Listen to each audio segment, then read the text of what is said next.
Thanks for joining us for another garden benchtop tutorial. Today is one of those topics that as plant parents we get really excited about. It's transferring cuttings propagated in water into their new home in soil. Now I'm going to be completely honest with you, I am a little bit nervous about this transfer because I'm going to be transferring this beautiful Monstera Albo that I picked up from a fellow plant parent in my community. Now the person I picked this up from said they've been propagating this for a few months now. And to be honest, I'm completely thrilled with this plant because since I've had it for about a month, it's produced this beautiful new leaf here. Now I'm quite keen to get this Monstera Albo into soil because the roots that it has developed so far is purely water roots. And there's a risk that if you leave it too long in water, the roots will find it harder to adapt to its new home in soil.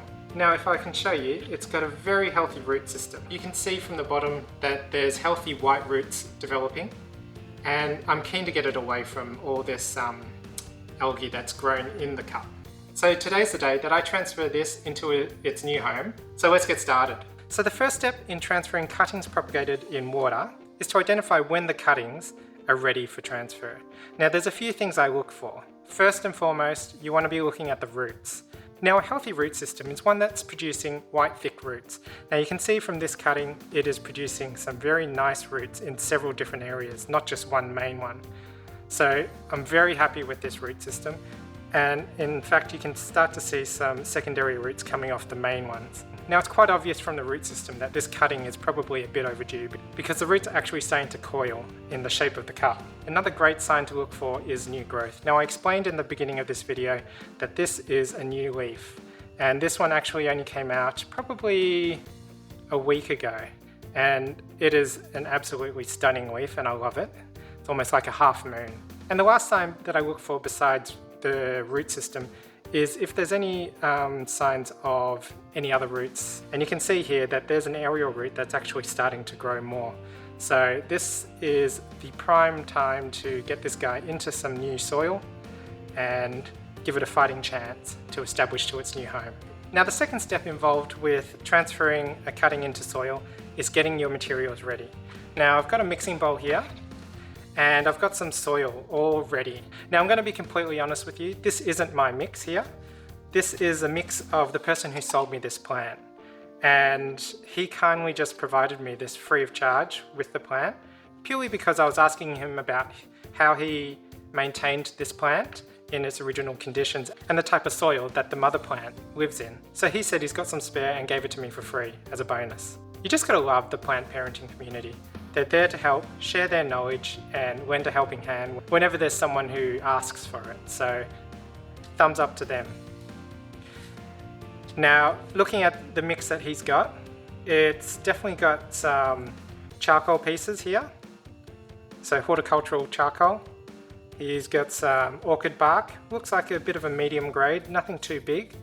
A little bit of sphagnum moss in there as well to retain some moisture, as well as plenty of perlite. And the perlite's going to be useful for keeping this soil mix nice and airy. And the reason why we're looking to keep this mix nice and airy is because these roots that the plant has developed in water is used to receiving a lot of oxygen from the water directly. So when you transfer a plant that's been propagated in water into soil, you got to make sure that the soil mixture needs to allow enough oxygen to permeate through the mix and reach those roots that need that all-important oxygen. If you just used a regular potting mix, which was just dense, then you risk the roots suffocating. There's one thing I'm going to do to add to this mixture, and that is to add worm castings to this mix. Okay, so I just wanted to give you a quick insight into one of the many worm farms that I have around my garden. Now here's a worm tower that I have in one of my raised gardens. And today I'm going to be harvesting some worm castings to include in the soil that I'm going to be transferring the Monstera Albo into. So let's just have a quick peek at how this worm tower is going. There you go. Look at all those beautiful little worms doing their stuff.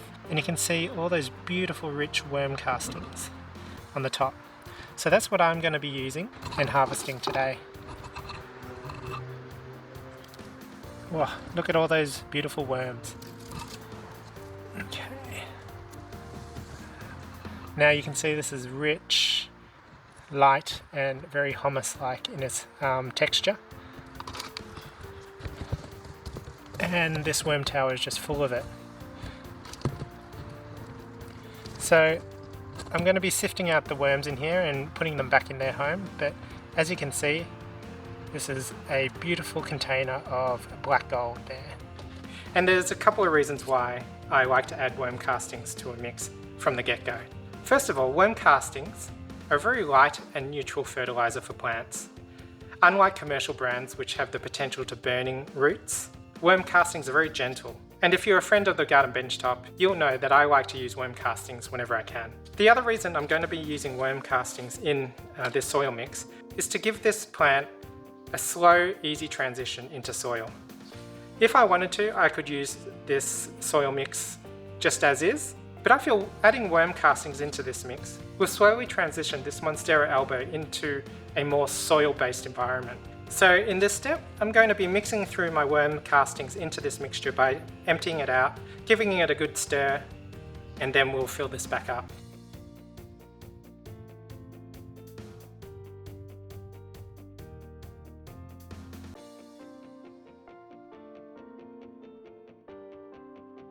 Okay, so now's the big moment of the transition. So the obvious next step is to fill this orchid pot back up with the substrate. Now the height that you want this plant to be sitting outside of the pot will determine how much you fill it up initially. So let's have a look. I think that's quite a nice height. So I'm going to be filling it up probably up to here.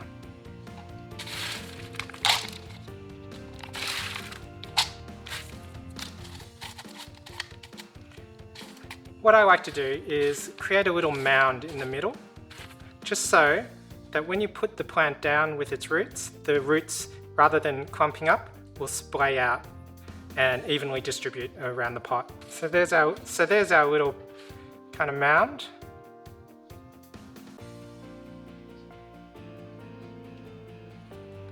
And now we simply backfill the pot with the remaining substrate.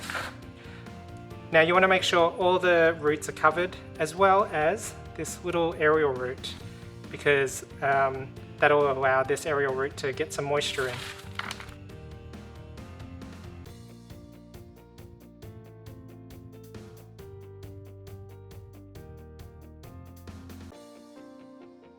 Now you want to be careful not to have the substrate covering the plant stems. So probably do a better job than I did.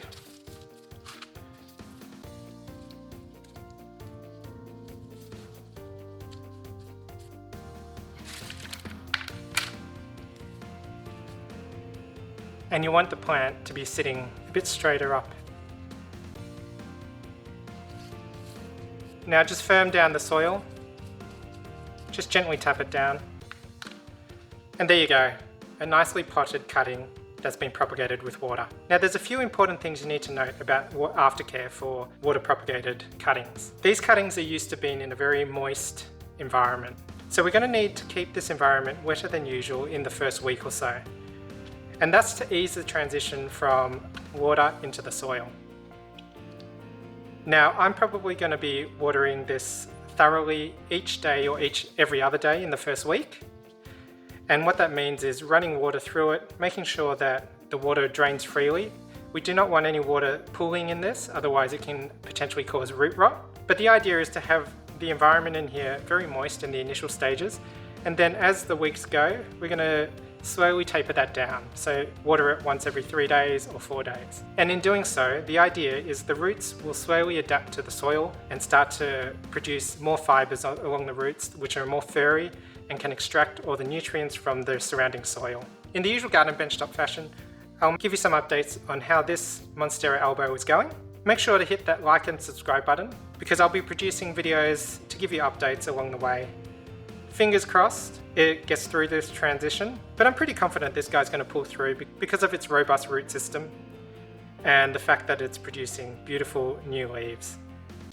Thanks for watching, and happy gardening.